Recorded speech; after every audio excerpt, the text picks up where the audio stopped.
Osrc system. Federal government shuts illegal online financial institutions. And from the foreign scene, Western ambassadors accuse Russia of using United Nations Council for misinformation.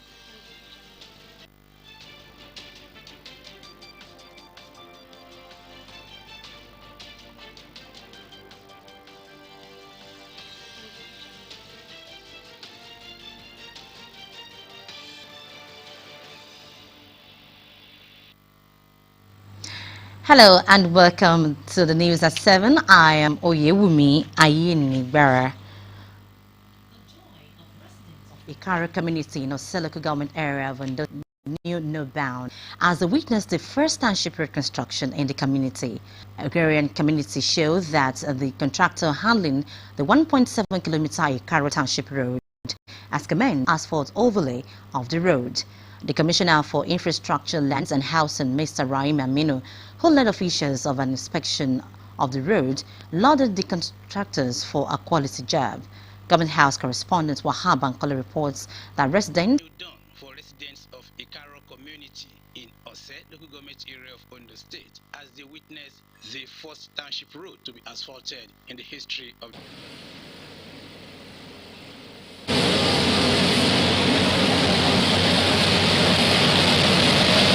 the people who could not hide their thank our governor Oluwarotimi Akeredolu for the good job he has been doing in this our community.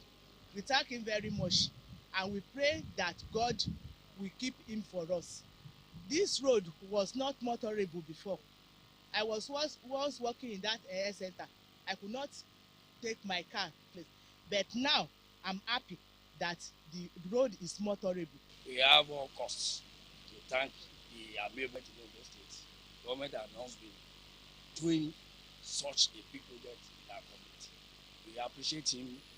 We pray that God, we appreciate him with all our hearts. On behalf of the Ikaro youth, we are very grateful. This kind of job, this kind of work has not been, we never experienced in this community. We've been having government and governors, but this, our able government, is an exceptional government. For one day or for one time, we never felt the importance of governance in the Ikaro community like we are doing now. We've been enjoying innumerable patronage from our government. If you look at this road leads to sugarcane valley that is on. Commissioner for Infrastructure, Lands and Housing, Mr. Rahim Aminu, said the socio-economic gains of the 1.7-kilometer road to the people and the community will be unquantifiable. We have all the other structures in place. The network completed, line post completed, and the contractor has just commenced on the hearing. We are happy. That's why we made the mandate for us that we just have to prepare. We want to see the quality of the asphalt. Mr. Aminu charged residents to own and protect all public facilities in their domain, adding that government's goal is to make life better for them. From Ikaro in Osrc government area of Ondo State, Wahab Bankole, Osrc News. The management of Rufus Giwa Polytechnic or Rugipo has approved Monday, March 14th, 2022 as resumption dates for the 2021-2022 academic session. A statement by the registrar of the institution, Sule Atiko, says screening and registration for all fresh students will commence on the same day of resumption. The statement says all returning students are to resume on the 28th of March 2022, adding that all academic activities will resume immediately. Meanwhile, the management of Obafemi Awolowo University, Ile-Ife, Osun State, has announced Monday, the 14th March 2022 for the institution's 2021-2022 matriculation ceremony. A statement by the Public Relations Officer of the University, Abiodun Olariwaju, said the event would run between 2 p.m. and 6 p.m. that day. It directed matriculated students to contact secretaries of their faculties for the collection of academic gowns and get acquainted with other formalities. The statement congratulated these new students on their admission and wished them well as they embark on their academic journey. As the clock ticks towards the 2023 general elections, concerned Nigerians have challenged eligible voters to exercise their franchise with a view to strengthening the country's electoral system. The call is coming on the heel of the disturbing statistics of voter turnout in the just concluded February 26 Accra North and South Federal Constituency by-election, where only 52,000 out of the over 364,538 registered voters cast their vote. Osrc's Richard. One of the major gains of Nigeria's 22 years of democratic journey is the observance of a stable electoral cycle, which provides sound base about the growing prospects of credible elections in the country. However, as stable as the electoral cycle is, so also voter apathy, which has since 1999 been a regular phenomenon in Nigeria's elections, and engender good governance, the attitude of Nigerians to their constitutional and civic responsibility remains a source of concern as the clock ticks towards the 2023 general elections. A check on previous elections in Nigeria showed that they were largely characterized by low voter turnout, evident in the 30,280,052 that voted during the 1999 presidential election, registered for by 57,938,945 Nigerians. For people to complain against a particular system when you have not voted, it is immoral. For you to have a moral justification to complain against any officer that is not performing well is the fact that you have casted your vote for that individual. Without that, you have not performed your civic responsibility, and so 28,040 Nigerians registered for the poll, but 39,469,484, which was about 40%, were accredited on election day. So also the 2015 general elections, an all-time low voter turnout. Out of the 82,344,107 registered voters, only 27.8% turnout. Proximity of a place to vote is another challenge to our people. Another thing, again, is the fear of what is likely going to happen.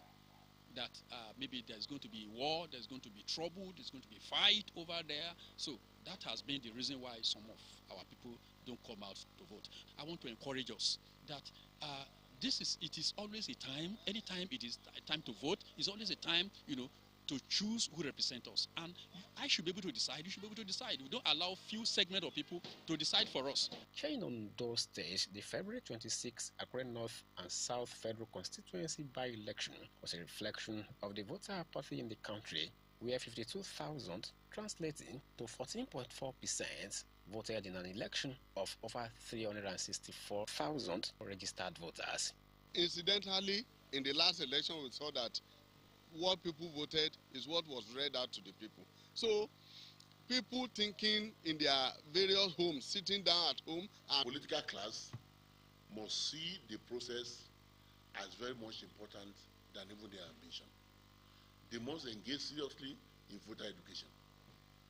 They must talk to the people that, look, if you don't participate in this process and defeat all pecuniary interests, influences, there is no way you can get the best.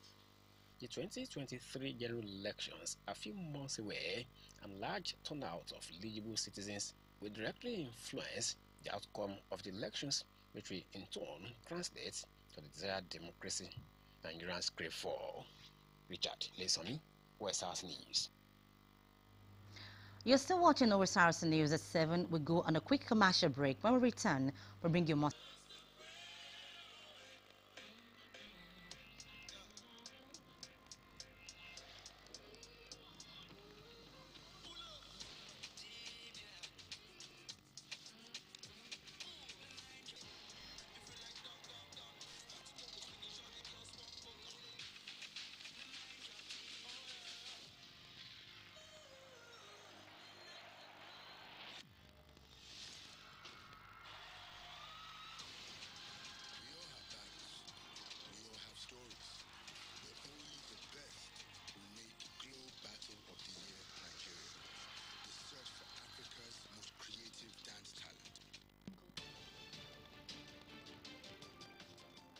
www.osrc.ng, or follow us on Facebook, OSRC TV Ondo, and on YouTube, you can subscribe to our channel, OSRC TV Ondo.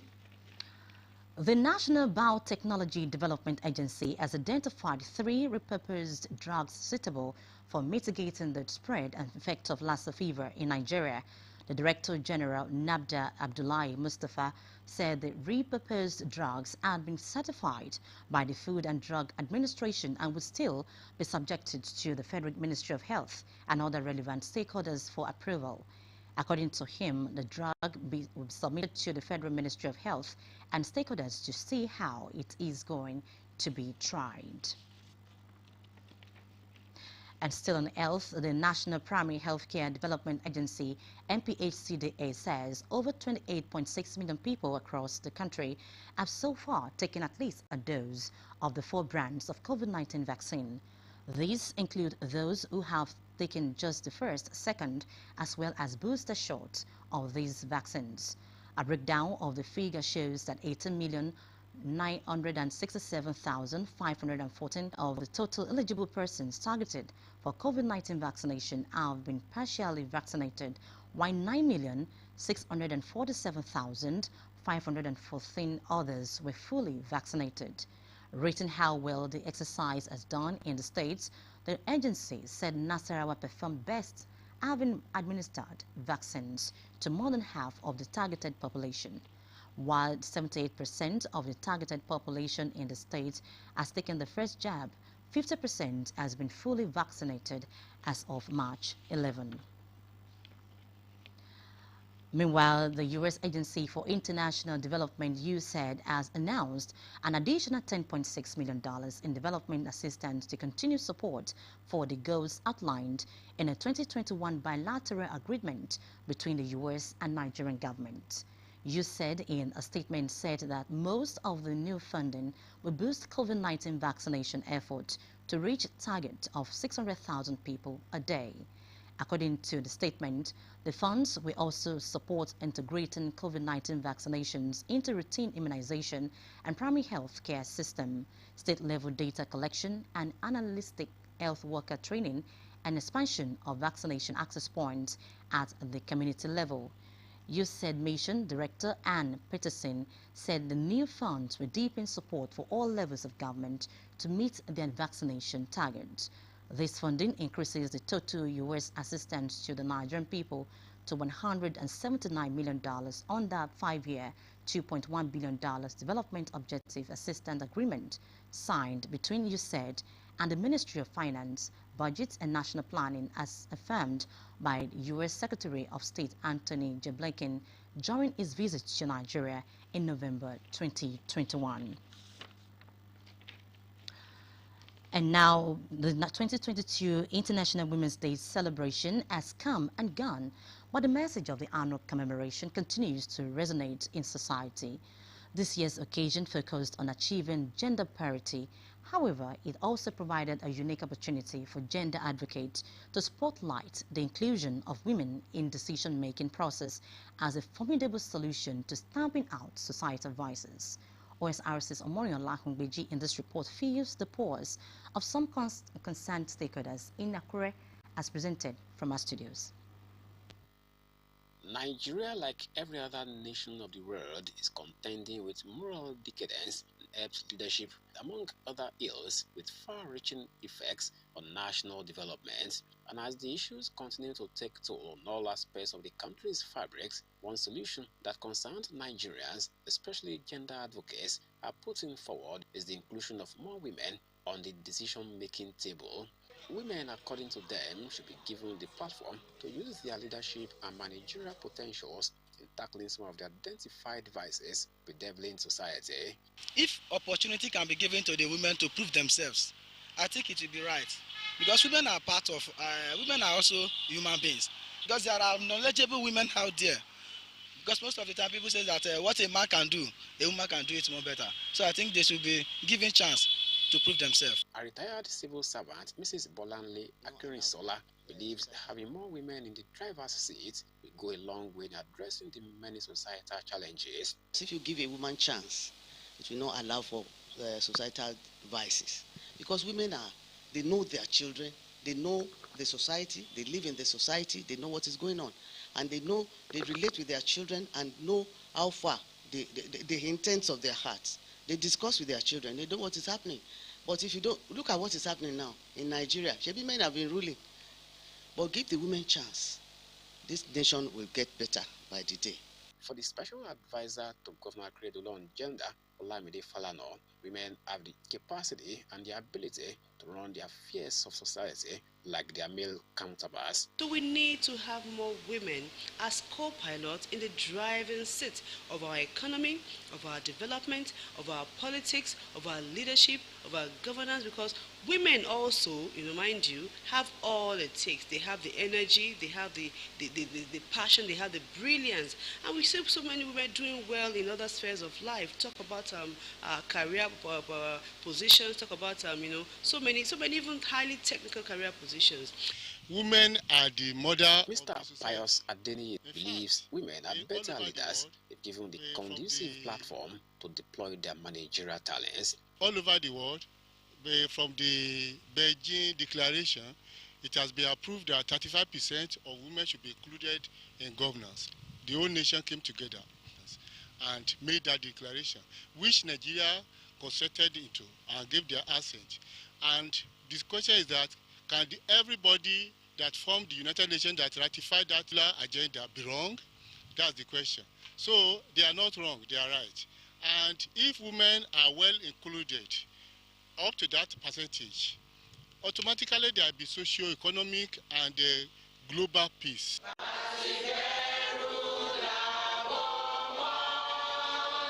As Nigerian women bask in the euphoria of the International Day celebration, economic, social, and political issues confining them continue to dominate discourse, with the hope of having in place a constitutional framework. Institutions operating in Lagos for possible violation of consumer rights.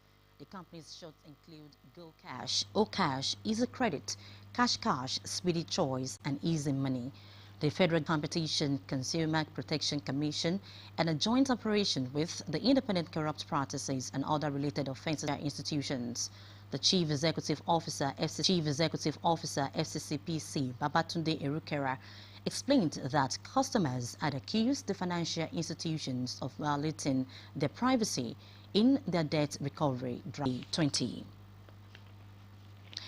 And on the foreign scene, Russia has been accused of using a UN Security Council meeting to spread lies and disinformation about biological weapons in Ukraine's war. But Russia insists anyone who doubts its evidence is deluding themselves. Odunayo Sawyer reports. It was the fourth Security Council session held on Ukraine since Russia launched its invasion, but the first one called by Russia itself. Moscow is claiming that Ukraine, supported by the US, is developing biological weapons, and the Russian ambassador attempting to preempt the reactions he said he was expecting. I can foresee what the reaction will be from our Western colleagues, who I'm sure are going to be saying now that all of this information is fake and Russian propaganda. But this is self-delusion. The UN was direct in its assessment of the allegations. I am aware of media reports regarding allegations of biological weapons programs. The United Nations is not aware of any biological weapons programs. The reaction of several members was incredulous. I will say this once. Ukraine does not have a biological weapons program. There are no Ukrainian biological weapons laboratories supported by the United States. Absolutely everything we have been hearing from Russia regarding Ukraine has been false, fabricated, or distorted. The British ambassador described the Russian claims as a baseless conspiracy theory. Let me put it diplomatically. They are utter nonsense. China was the only Security Council member to offer a modicum of support to Russia's claims, and the Ukrainian ambassador argued that Russia had made a mistake in with a briefing by the UN's political and peace-building chief, and she referenced credible reports of Russia's use of cluster bombs in civilian areas, strikes at hospitals, and the deaths of hundreds, said a scathing indictment of its actions. during the invasion. Odunayo Sawyer, Osrc News. And now in sport. Ondo State Football Association has urged the state government to return the disbursement of funding for grassroots football to the State Sport Council instead of Ondo State Football Agency.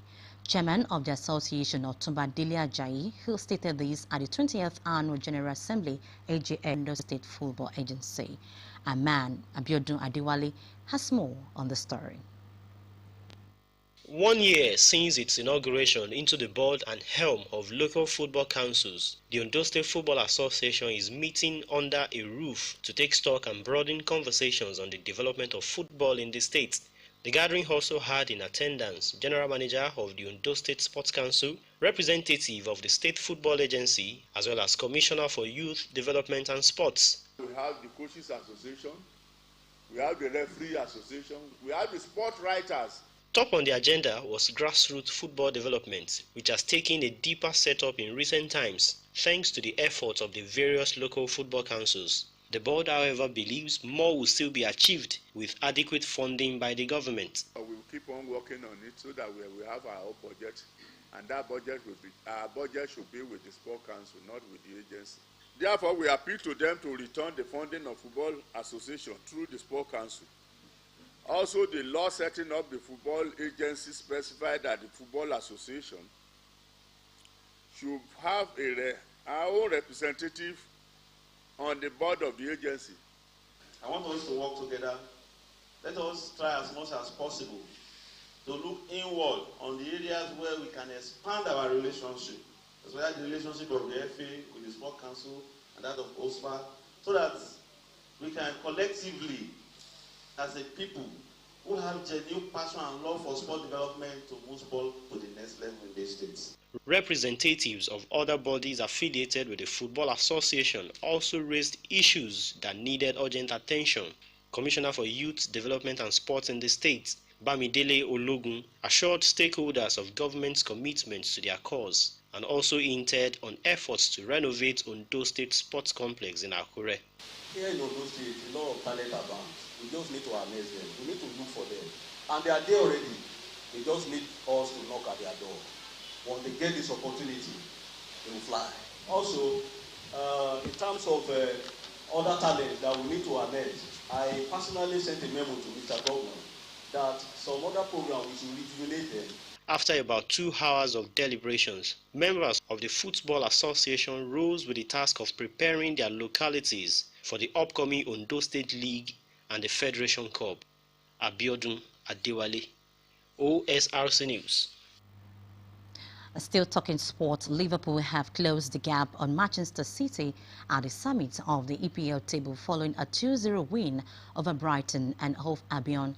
January signing Luis Diaz put Liverpool ahead in the 18th minute of the game, while Mohamed Salah added the second from the penalty spot in the second half. Tolulokpe Oyebode take us through today's active in the Premier League.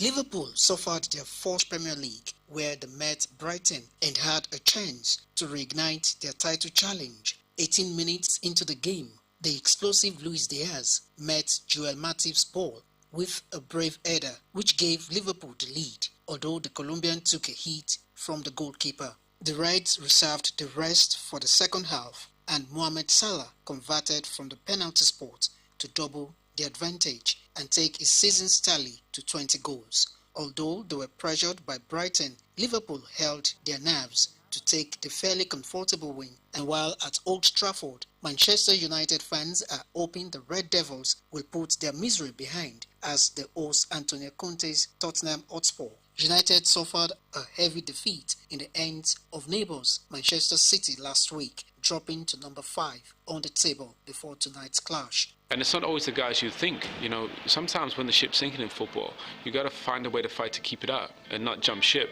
And I think this week, Ralph will have a look at some of those players and see who's ready to fight. Obviously, the disappointment will be fresh, but you got to put that aside. You got to try and forget it, and you got to be